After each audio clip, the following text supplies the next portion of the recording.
Peuple africain, peuple animiste, peuple kémite, les défenseurs de la culture africaine. Je vous ai dit, restez tranquille. Les ancêtres vous ont envoyé un attaquant de pointe. Pas les bêtises, les trucs, non, pas les bêtises à 2 balles. Excusez-moi, je prends un peu. Je suis malade depuis 4 jours. J'aime pas les médicaments. Je suis malade depuis 4 jours, là. J'ai le début de parler. Les ancêtres vous ont envoyé un attaquant de pointe. Comment les chrétiens peuvent déplacer quelqu'un depuis la France? C'est-à-dire que vous êtes dans un groupe du christianisme. Vous vous cotisez. Vous payez le billet aller-retour de quelqu'un qui fait 5000 km aller et 5000 km retour. Il vient faire un hors-sujet. C'est-à-dire que, non, mais c'est pas possible. Le sujet a été donné par lui-même.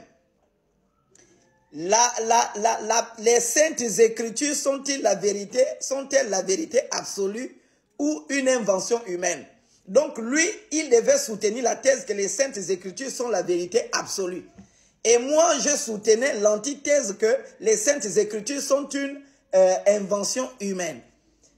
Mais dans sa thèse, il n'a donné aucun argument. Quand je vois des gens, il y a quelques maboules là, des imbéciles, des aliénés qui sont déjà destinés à aller en enfer où ils seront torturés par Satan nuit et jour, tués, pédés par les fils de courant en enfer. Ils ont quand même le courage de dire, oh non, le prophète a éteint le chocolat. Moi, quand je suis né, on m'a donné le ntuntumi nio. Qui peut m'éteindre dans le monde religieux? Qui? Et j'ai dit à ces chrétiens, allez-y lire les vidéos de votre pasteur. Si vous réussissez à me faire une synthèse de ce que vous avez retenu, j'arrête le débat de l'éveil de conscience. Au vide, zéro argumentation. Au point que même ses disciples en plateau, sur le plateau, il avait ses disciples qui l'ont régné pour dire, oh, c'est pas notre frère, c'est juste un frère en Christ comme ça. Parce que les autres gars ont demandé que, mais votre frangin de faire un sujet, ils ont dit, c'est pas notre frangin. Hey! Chocolita de la maman, le dernier représentant des ancêtres sur terre, qui peut m'éteindre. Et allez-y lire mon débat. Vous allez voir, c'est structuré. Définition des mots-clés, réformulation du sujet, l'enjeu du problème, l'enjeu du sujet. J'ai même fait le plan détaillé. Argumentation claire.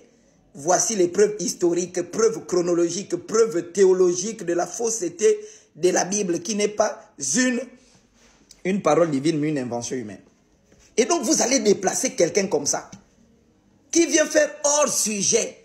Et il se convainc qu'il a gagné le débat. Moi, je ne parlais même pas. Ça m'énervait après. Pourquoi? J'étais énervé, j'ai commencé à l'insulter. Pourquoi? Parce qu'il est hors sujet, mais il s'agite. Il dit, oh, j'ai gagné. Il transpire. Il ne peut pas parler. Je dis, mais c'est pas possible. Et moi, ça m'a énervé. C'est vrai que, si vous avez remarqué hier, j'étais posé dans le débat au début. Justement parce qu'après mon passage au Cameroun, mes ancêtres m'ont dit, dans les débats religieux, il faut enseigner les gens. Il ne faut plus être agité parce qu'il y a des gens qui prennent des notes. Il faut enseigner les gens. C'est pourquoi vous avez vu, j'ai commencé à enseigner. Mais après, comme il est bête, vous savez, moi, je suis enseignant. Et quand tu donnes des trucs à un enfant, il ne comprend pas, ça t'énerve. Tu dois gronder, tu dois faire toutes ces choses-là. Hein? Envoyez-nous des vrais gens, pas des cabris comme ça, pas un chiffon, vraiment, un vrai, non, mais c'est pas possible.